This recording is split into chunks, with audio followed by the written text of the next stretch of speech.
Good evening, ladies and gentlemen. Henry Q. Wifflebottom here with you again, and we're bringing you another helping of literary treats. Now, I know it's been a week since we did the last chapter, so tonight we're going to carry on with Dawnthief by James Barclay. We finished on chapter 4, where Irene was talking to Captain Travers. Let's go on with chapter 5. Chapter 5. The Raven and their chargers rode from Taraspike Castle as the sun picked at the dew lying heavily on the grass of yesterday's battlefield. The rain of the previous night had blown away west across the central flatlands towards the dark line of the Blackthorn Mountains, and a gentle breeze blew warmth through the dawn of the early spring day. Baron Pontus, his soldiers, mercenary warriors, and mages were gone, disappeared north through the Grethan forest from which they had come. All that was left of their encampment was flattened brush and a single wood-picketed mound where the dead were buried. At the head of the small horseback party were Herod, Richmond, and Ilka. While much to his bodyguard's displeasure, Baron Gress chose to ride flanked by Talon and the unknown warrior. Dancer and Serindalan rode behind the second trio, leaving Gress's quartet of men bringing up the rear. For the Baron, the ride was clearly a chance to shake off the shackles of an overprotective family and ride free. For the unknown and Talon, the habit of gleaning information from whatever source came their way was impossible to break. "Are you still allied with Blackthorn?" asked Talon. Gress nodded. "We have a reciprocal passage arrangement, but I wouldn't call it an alliance. He travels toll-free through this pass to Carina. I have similar rights through his land to Guyanath." The unknown frowned. "Did he take the lands east of Guyanath? I heard 6 months ago. He's all but annexed Guyanath now, though the city council has applied significant pressure on him to keep his passage levies low. Successfully so far." "So what happened to Lord Arlen?" asked the unknown. "He works for Blackthorn." Ah, light dawned. Gods, no, there was no fighting. No more fighting, should I say. Arlen still nominally controls the lands east of Guyanath, though the truth is he's supported by Blackthorn's considerable muscle, furnished with metals from the southern mines and taking a rake off the levy on traffic from the southeast, including Carina. Gress chuckled and reached out a hand to pat the unknown's thigh.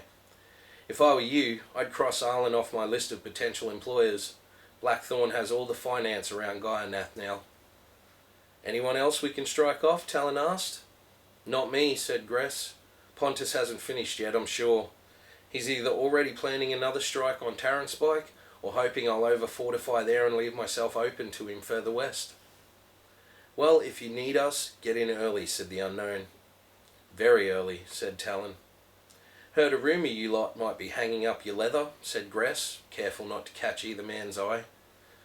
"Believe it on seeing it," advised Talon, raising his eyebrows. "So much for a trade of information," grumbled Gress, a smile touching his eyes. "You'll be the first to know if it happens. How's that?" said the unknown. "It'll have to do." Gress fell silent, shaking his head. Taraspike Pass was sheer grey and no less than 400 feet high all the way to Carina, its cool slate home to birds and tenacious vegetation. Either side of the walls of the pass, the land was precipitous, falling to black chasms, deep ravines, and harsh, lifeless valleys where water ran beneath rock, its sound like the souls of the lost as it poured under the ground. In the pass itself, runoff from the previous night's rain puddled on the soft earth, making the way muddy. But with the sun lighting the pass throughout the day, that softness would be driven away, and the cracks in a trail which varied between a dozen wagons and just 3 wagons wide were testament to the heat that sun on rock could generate in the hot season. The sound of birds, horses' hooves, and men's voices echoed from the walls, bringing with them an atmosphere that would have provoked discomfort in a lone rider, but which a company, with the confidence of companionship, could ignore. Serindalan took another deep breath of the clean air of Taraspike Pass, revelling in the cool rush that filled his lungs and driving from his mind the smells and smoke of the castle and its surrounds. They would encounter no trouble along the pass. Gress's men kept the way safe enough, and, to Serinda's knowledge, it wasn't particularly dangerous anyway. With Carina less than a day's ride away, his mood, never down, was lightening by the moment. The only cloud over him was the meeting, and he feared how Herod would react. He had kept up a light conversation with Denser for much of the ride, grinning at Ilka's scowls when he caught the elf's eye. Denser seemed all right. It certainly wasn't the first time Surinder had fought a man one day and ridden home with him the next. Such was the way of mercenaries. He was clearly a capable mage and, cut from the rules of war, was just another man wondering where the next job would take him. The only difference was that this mage seemed a lot more certain than most. Surinder took that to be a function of his upbringing in Zatesk, and he reminded himself to ask Ilka more about the Dark College. Looking across once again at Dancer, he smiled. That pipe was clamped between his teeth, gently smouldering as always, and the cat was balancing on the front of his saddle. The mage had been very reticent when pushed for details about the cat, mumbling only that it was an ideal companion for what was, for him, a life largely consisting of solitude. Dancer himself was, not for the first time, trying to drill holes with his eyes through the unknown's back. He fascinates me too, said Surinder. Always has. Dancer glanced around, his reverie broken. What? The unknown. I've known him 10 years and I still don't even know where he was born. Or his name? Dancer asked. No, nor his name, agreed Surinder. I thought you lot were the only people he told. Another rumour, I'm afraid. Not even Thomas knows. Who's Thomas? Asked Dancer. Landlord at the rookery. Well, joint landlord with the unknown. Thomas has known him more than 20 years. Looked after him at first when he turned up in Karina when he was 13. Surinder shook his head. He learned not to ask him certain questions. So why do you call him the unknown warrior? Surinder laughed. Our most popular question. Tell me what you've heard first, then I'll tell you the truth. All I've heard is that he didn't want to be found, Dancer shrugged. So he refused to tell anyone his name and took on the one he has now. Common, but fatally flawed, said Surinder. I mean, if he was trying to lose himself from someone, calling himself the unknown warrior and fighting with the Raven is about the worst way he could have chosen, don't you think? Dancer nodded. No, when we first formed the Raven 10 years ago in the rookery, it was after we'd met on a contract we'd taken as individuals out by Guyanath. By we, I mean him, me, Herod and Ilka. I remember us all riding back to Karina and how he said he was owner of an inn and we could have lodgings and food because there was something he wanted to discuss. The Raven name came up because of where we were drinking, then the code, and we all signed the parchment which Thomas keeps mounted in the back room. When it came to the unknown's turn, he wouldn't sign, saying his name wasn't important, and it was only then that the rest of us realised that through the week of fighting, he'd not once told us who he was. Why the Raven? Rooks live in rookeries. Same family of birds, better name. Can you really imagine us being called the Rook? Dancer chuckled, the sound dying on the rock in front of him where the pass opened out a little. Surinder continued. Anyway, I remember what Herod and Ilka said it like it was yesterday. The loudmouth said, we don't want any mystery man in the team, so either sign up or bugger off. Surinder shook his head at the memory. So typical, so very, very Herod. And Ilka said, yeah, what are you? Some kind of mystical unknown warrior or something? That was the name that went on the parchment under the code, and it stuck. Surinder shrugged. It's as simple as that. Dancer chuckled. Well, well, well. Of such things are legends made. We sincerely hope so, said Surinder.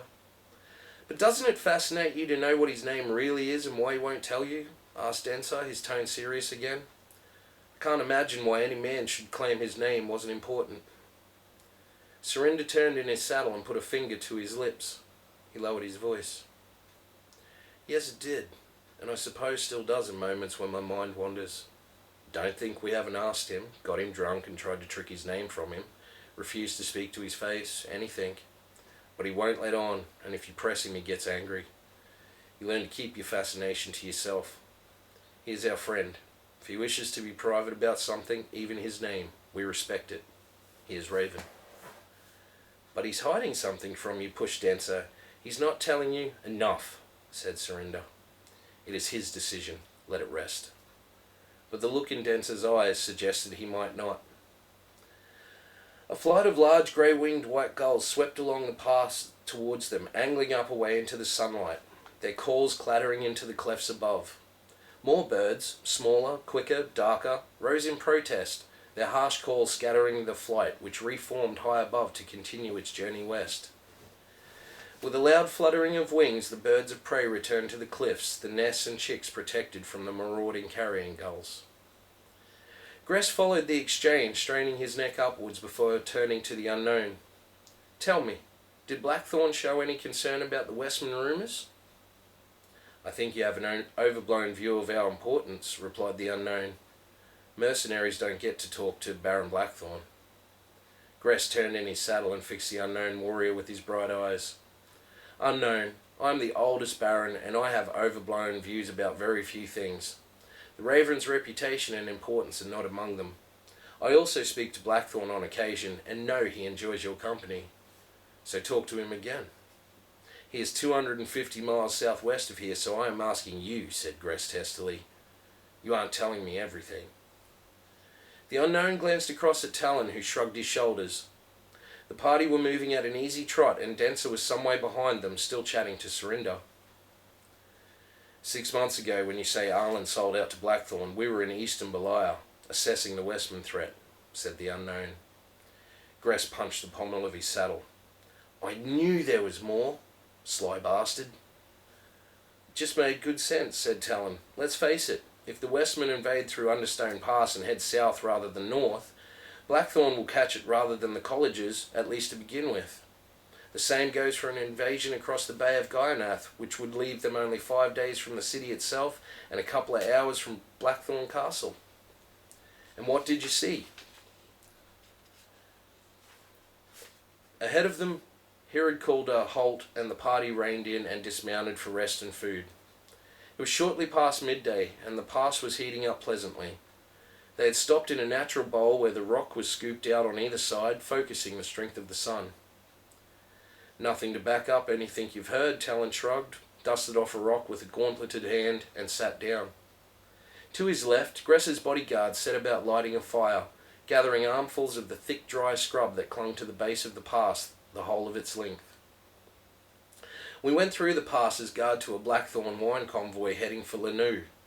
He went south after the pass and tracked the Blackthorns for 4 days, eventually crossing the Bay of Guyanath. We saw no burning villages, no war parties, nothing to suggest the Westmen were even raiding." "The Westmen, if they are massing, are doing so in their heartlands in the southwest peninsula. Sorry to disappoint you." "But that was 6 months ago." Gress sat beside him, choosing the softer grass and heather over a slab of stone. "Granted, but Baron Blackthorn is not, to my knowledge, concerned about a Westman invasion," said the unknown. He sifted briefly through his pack and pulled out a small leather bag, stopping at its neck. "Hey, Surinder, salt." He tossed the bag at the warrior, who jumped to catch it one-handed. "And use it this time. It makes your soup just about drinkable." Herod laughed. Surinder swore. "Then he should be concerned." Gress was thoughtful for a while. "What about the pass itself?" "Well guarded. Tessayre is not a fool. He gets good revenue from the pass and isn't about to give it up to the KTA or a rival tribe." The unknown scratched his nose. "The barracks?" "Boarded and empty." The unknown shook his head slightly. He had a significant guard post at either end of the pass, but was not shoring up for siege. "Thank you," said Gress. "Both of you. Sorry to press." Talon shrugged. "No problem. You have other sources, I take it?" "More recent and no less reliable. The pass is reportedly closed to the east, full of Westmen, and war parties are emerging from the southwest. If it's true, we're in trouble. We have no organised defence, and neither Blackthorn nor the colleges are strong enough. Just keep your eyes and ears open is all I ask." Gress sighed. "I haven't a hope in hell of persuading the barons to ally at this meeting, not without Blackthorn. I only hope it's not all too late." Talon raised his eyebrows. "It's that serious, you think? What about the Witch Lord's rumours?" Gress snorted. "Yes, it is that serious. We could all be in a fight for our country very soon. As for the Witch Lords, if by some appalling miracle they are returned, we can kiss Beliar goodbye." The fire crackled into life, flames casting pale shadow on the sunlit walls of the pass. The men lapsed into silence, each preferring his own thoughts on the exchange as he stared into the hypnotic flickering. It was a good time for a little quiet, and Serinda's meat broth, when it arrived, tasted fine. The Raven rode through Karina's east gate as the sun began to be lost behind some of the city's few tall buildings.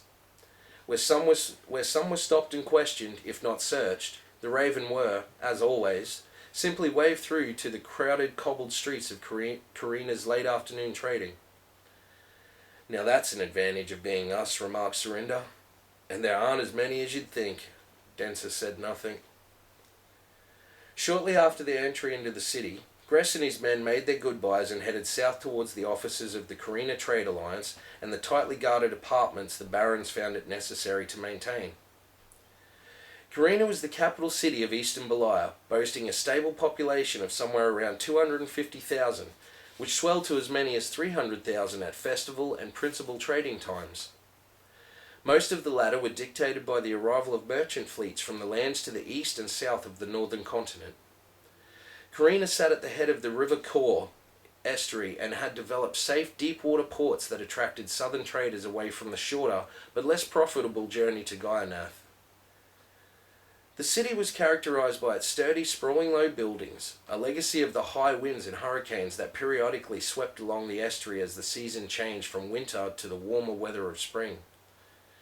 In 3 places, connected by streets packed with businesses and shops, inns and eating houses, brothels and gambling dens, markets bustled with life every day of the week. Beyond the triangle, and closer to the port, heavy industry boomed, clanged, fired, sawed and moulded, producing goods for home and across the seas. And in every gap between the places of entertainment, trade, officialdom and work, people lived. Some in squalor, some in luxury undreamed of by those who saw nothing but the dirt on their hands, and most in a state of perpetual shift on a line between the two. Slowing their horses to trotting pace, the Raven moved towards the western market on the north side of which sat the rookery.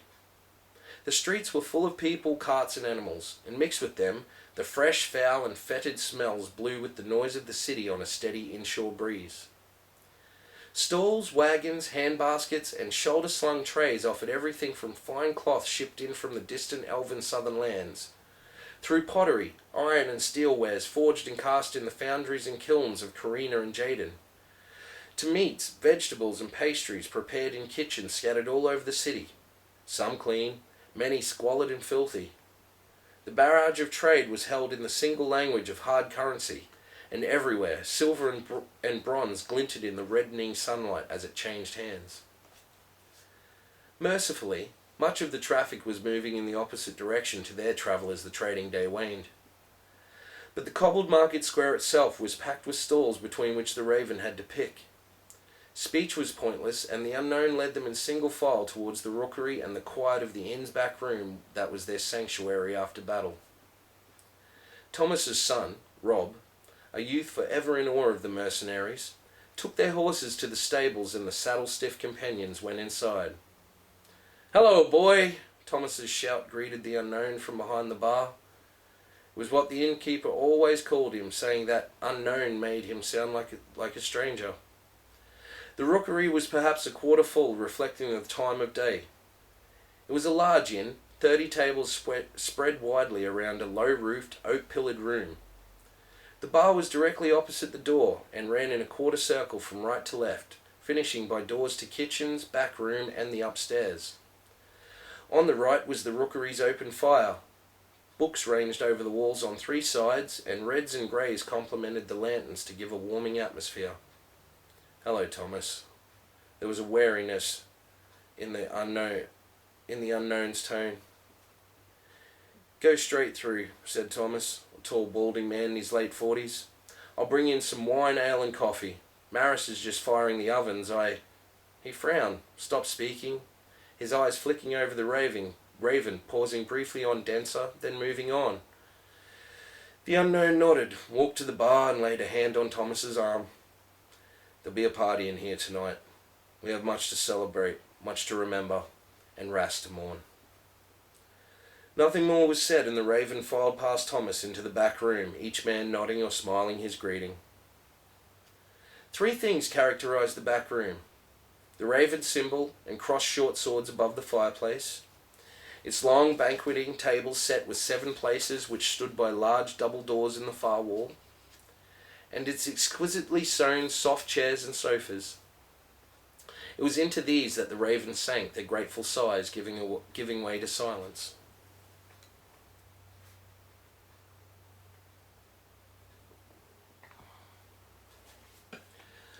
Denser hesitated.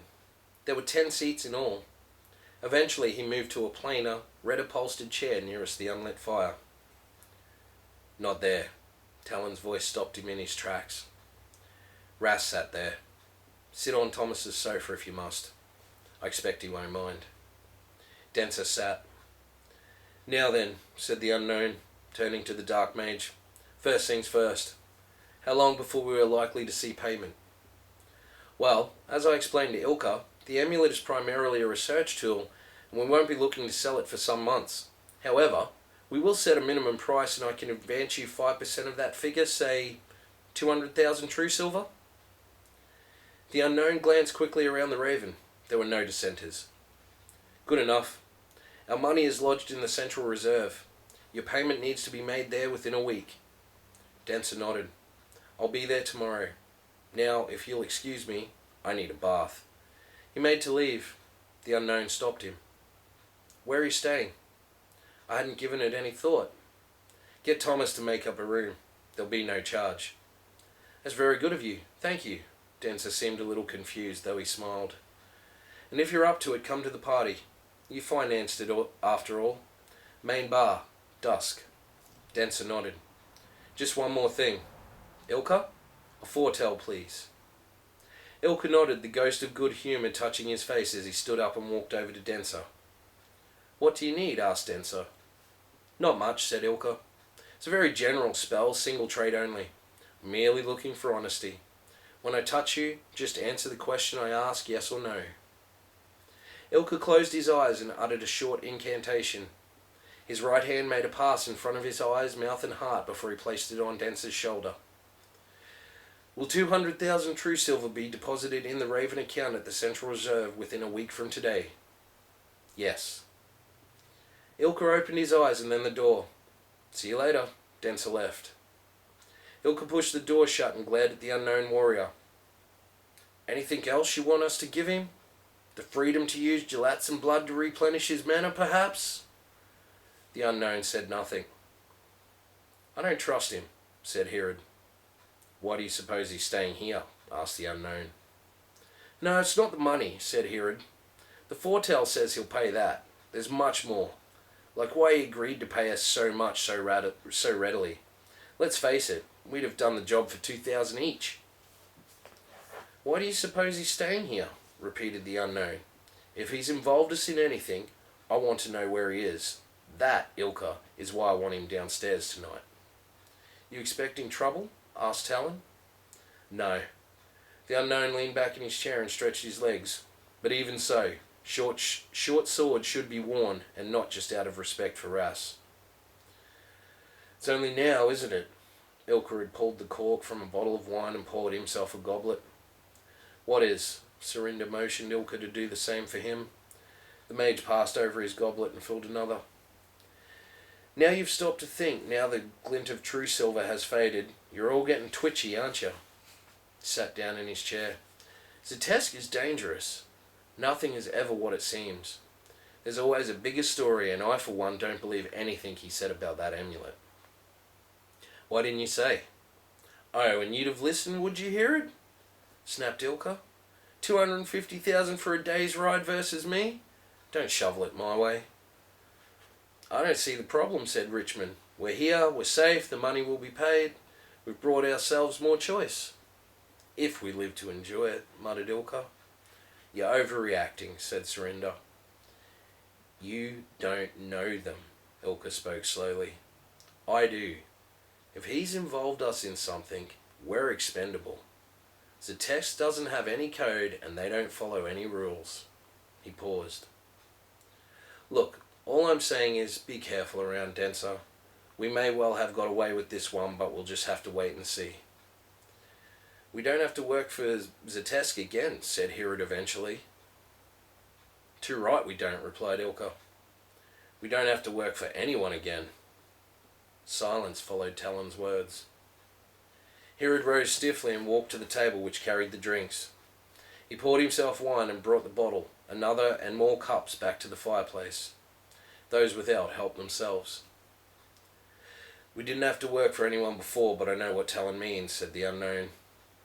That 250,000 means we can do everything we talked of when we started, and everything we never dared dream we could do. Just think of the possibilities. I think you'd better start by telling me about last night and what you said. Herod drained his cup and refilled it. We tried to wake you. We had no desire to exclude you, said Surinder. We went out of the castle to join Richmond. I don't know about the others, but looking down at Rass's grave I had my first fear that one day it could be me. Or Ilka. He gestured around the Raven, finally nodding at Herod. Or you. I didn't want that. I want a future while I'm still young enough to enjoy it. The decision's made, is it? Herod's voice was gruff. Surinder breathed deeply. While we were talking, it became obvious that we all felt the same. Gods, Herod, even you've talked about packing it in during the last 2 years. We all want to live. Talon wants to travel. Ilka's under pressure to go back to Gelatza. Well, you know what I want. Husband and father, eh? Herod smiled despite the thudding of his heart and the knot in his throat. All I have to do is stop fighting and the mayor won't stop us marrying. You know how it is. Surinder shrugged. Yeah, Surinder Lan, tamed by the mayor's daughter. It had to happen sometime, I suppose. Herod wiped at the corner of his left eye. The atmosphere in the room was intense, focused on him. You know I won't stand in your way. I know, said Surinder, but the look they shared spoke everything. You can see the sense in it, said the unknown.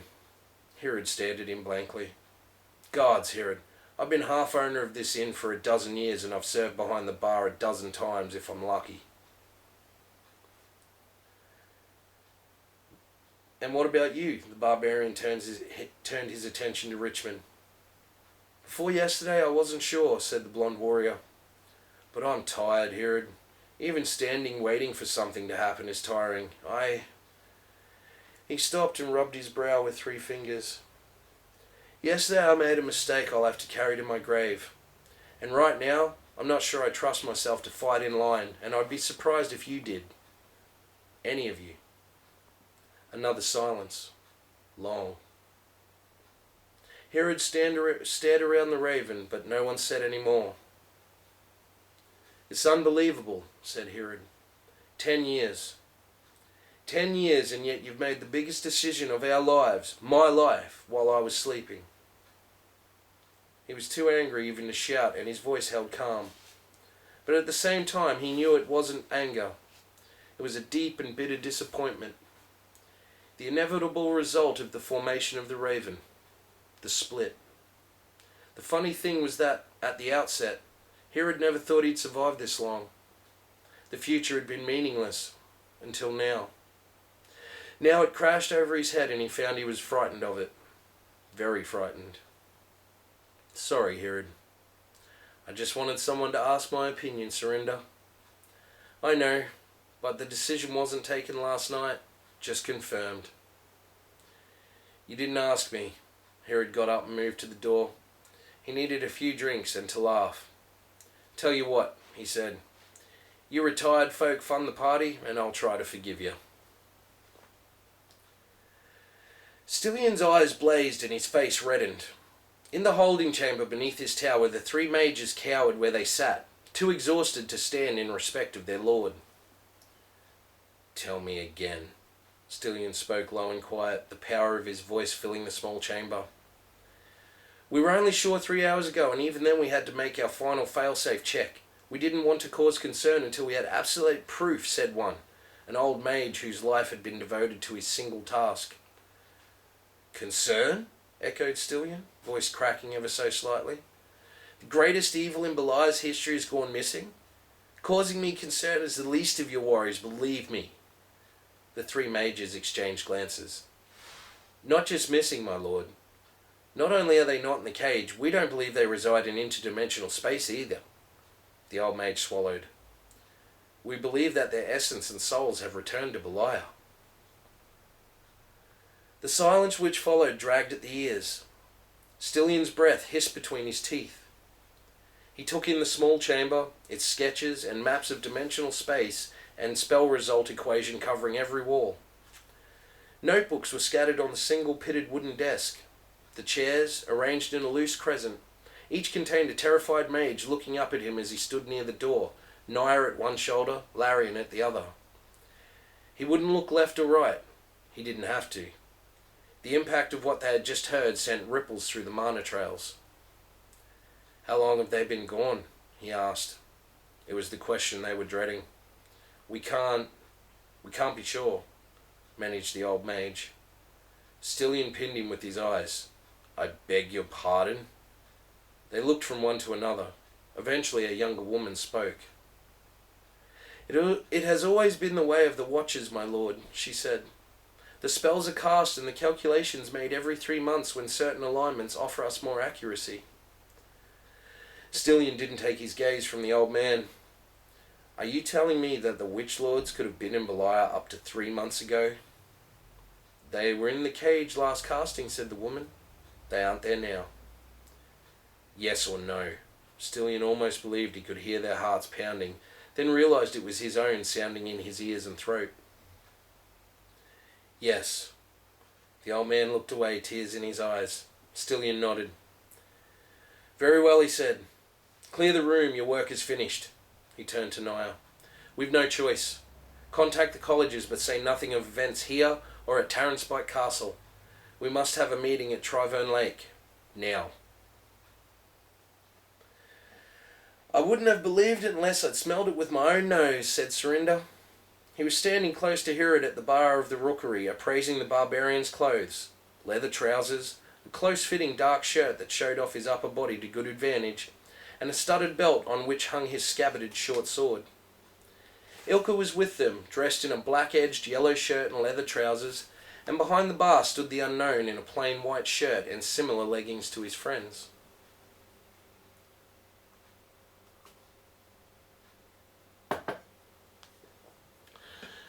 What are you talking about? Asked Hirad. Well, my dear friend, in the hours that we have been apart, not only have you shed that revolting sweaty leather stuff you wear for talking to dragons, but you have obviously had a scented bath. This is truly a momentous occasion. Surinder leapt on the nearest table, shouting, Ladies, gentlemen, Talon, the foul-smelling barbarian has had a bath! There was laughter and the odd cheer. Hirad even saw Dancer smile before the mage, dressed in voluminous,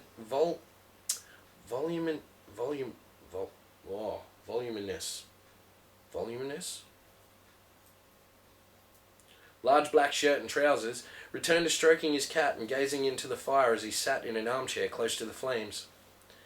You can bloody talk, mighty mouth, said Hirad, pointing our finger at Surinder. Just look at yourself. Your clothes must beg questions about which sex you prefer to fiddle with your balls. Your future bride will be heartbroken. Are you calling me a puff? Asked Surinder. That's right. Surinder pouted and looked down at himself. Embroidered knee-length moccasin boots, laced up at the front, gave way to a pair of billowing gold-trimmed brown trousers into which was tucked a huge purple open-necked lace and silk shirt. On his belt was his short sword, and a gem necklace rested on a bed of chest hair. Maybe you're right. Surinder jumped lightly to the floor of the inn, which had filled quickly as word spread of the Raven's party, and swept his mug of ale into his hands. Dancer stood up from his seat, leaving the cat lounging by the fire, and weaved his way through a crowd towards the quartet. Ilka picked up his drink, turned, and walked away. I don't think those two are going to be friends, said Surinder. Not much gets past you, does it? Returned Hirad, a broad smile on his face as he watched the approaching Zeteskian. Dancer? The unknown acknowledged the dark mage with a nod. Getting busy in here, observed Dancer, lighting his pipe. Is red wine all right? Surinder picked up a bottle. Fine. Dancer watched as Surinder poured. Thank you. He took a sip and raised his eyebrows. Not bad. Not bad, echoed the unknown. That's a blackthorn red, my friend. Expensive speciality of the rookery. Not much of an expert, Dancer shrugged. Clearly. You're on the cheap stuff then. The unknown turned and scanned briefly along the racks to his left, then picked out a bottle and stood it on the bar top, fishing in his pocket for a corkscrew. He paused, looking out past his friends to the crowded bar. Here he was, the other side of the counter, and he felt comfortable. It was a simple feeling, but he felt good. Very good. And behind all his comfort lurked an abyss he wouldn't let himself see into. This is the life, eh? He said, stripping the cork from the bottle and gazing out over the thickening sea of goblets, faces, colours and smoke. He charged a fresh glass. This muck, Dancer, from Baron Corrin's yards, is your wine. Try not to choke. I've got a proposition for you, said Dancer suddenly. Oh yeah? More opportunities to be burned alive, is it? Dancer stared at Herod. Not exactly. Will you hear me? If you want, but you're wasting your time, said the unknown. Because we retired a couple of hours ago. I've taken a new job as a barman. Herod and Surinder both laughed. Dancer's face briefly betrayed both panic and confusion as he tried to work out whether they were serious or not. Even so, he said. Go on then, Surinder leant back against the bar, his elbows resting on it. Herod did likewise, with the unknown between them, resting on his arms on the wooden counter and fiddling with the corkscrew. The amulet we recovered is not the only one, said Dancer. Now there's a surprise. Surinder turned his head to his friends. Look, I'll be honest. We are developing a new attack spell that we want to be ready in the event of any Westman invasion. There are 3 more pieces we need to complete our research, and I, that is, Zetesk, want the Raven to help me get them. None of them said anything for a time as Dancer studied their faces. Eventually, the unknown straightened. We did wonder why you paid us so much for seeing you back here, he said. We also agreed that we wouldn't work for Zetesk again. Take some protectors. Dancer shook his head. No, protectors are just muscle. I need brain for this sort of recovery work. And the Raven were, a fighting team. We've never done recovery work and we aren't about to start now, said Surinder. And it's not even a long-term commitment. But it's not even a long-term commitment. And the pay will be on the same basis as today. The unknown leant back on the bar top. Another set of 5%, eh? I can't promise it'll be as easy, Dancer half smiled at Herod. Bugger me, I'd like to see one of your tricky jobs. Sorry, that came out wrong. I mean the bodyguarding was easy. Surinder's face broke into a wide grin. He straightened and dusted himself down. Dancer, a couple of years ago, we'd probably have bitten your hand off for that kind of money. But right now, I, for one, am no longer interested. I mean, we'd have trouble spending it. Sorry, old son, but retirement has one very clear advantage. He turned and punched Herod on the arm. See you later. He strode off towards the main door through which a stunning woman had walked with 2 men. She wore a shining blue cloak and pushed the hood back to loose a mass of curling red hair. She saw Herod first and waved. He and the unknown returned the greeting. Then she began moving towards Surinder. The 2 met, embraced and kissed, the warrior ushering her to a table on the right of the bar, close to the back room. The unknown placed a bottle of wine and 2 crystal glasses on a tray. Time for the barman bit, I think. Yeah. Herod turned back to Dancer. The dark mage's face was neutral, but his eyes betrayed his disappointment and concern. Had it been up to me, I'd have taken your money. We should be taking bastards like you for every penny we can get. I'm flattered. Was that the last word on the subject, do you think? Herod breathed out. Well, the unknown was interested, no doubt about it, and I'm pretty sure the Boring brothers would tag along. Your problems are Surinder, who is in love but can't marry till he stops fighting, and Ilka, who hates everything you stand for. Apart from that, no problem. Dancer lit his pipe. Tell you what, you work on Surinder and play up the short time the job will take and all the money he'll earn for his bride and all that. I'll try Ilka. I reckon he might want to come along if he knows it's a spell you're developing. It'll be difficult though.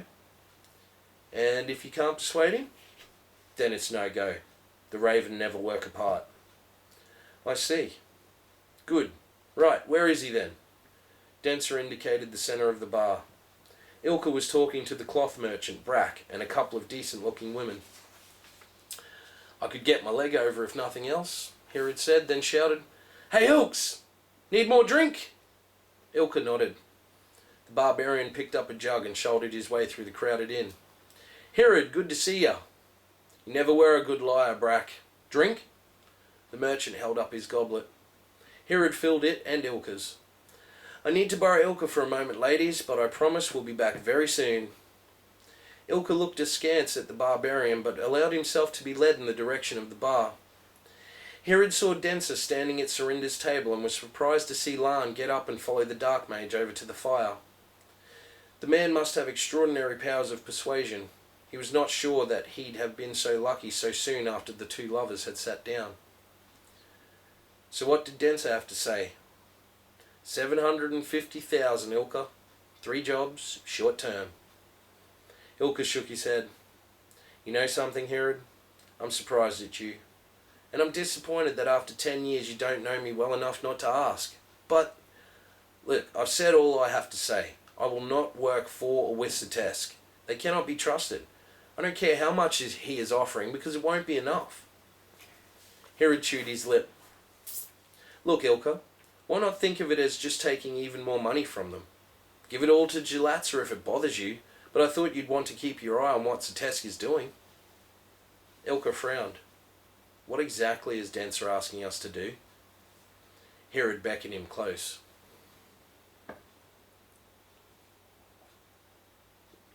Big chapter tonight, thirsty work. Nearly there. The unknown warrior leant against the bar, happy to watch the evening go by while he sipped his excellent blackthorn red.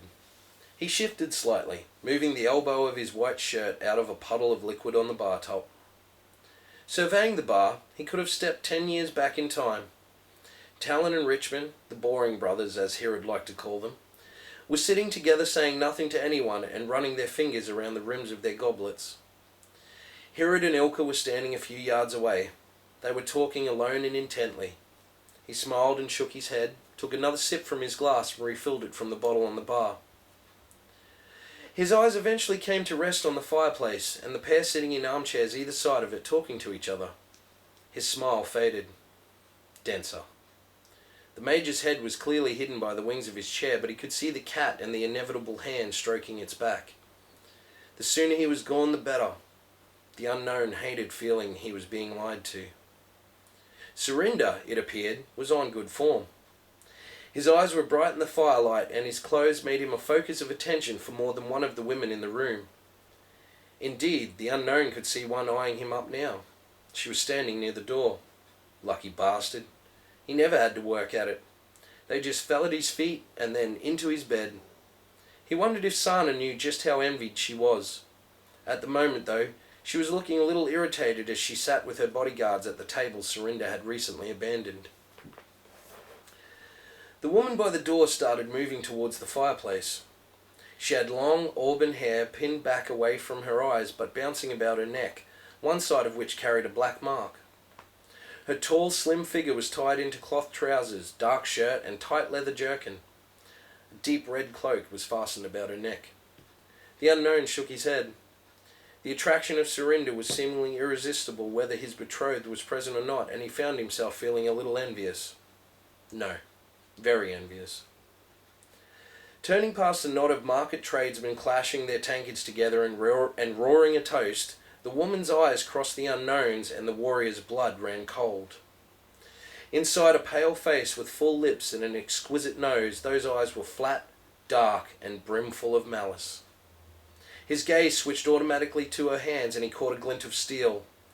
There were 2 men sitting by the fireplace, and cool certainty told the unknown the woman had no interest in Serinda Lan. Oh, dear gods, he muttered.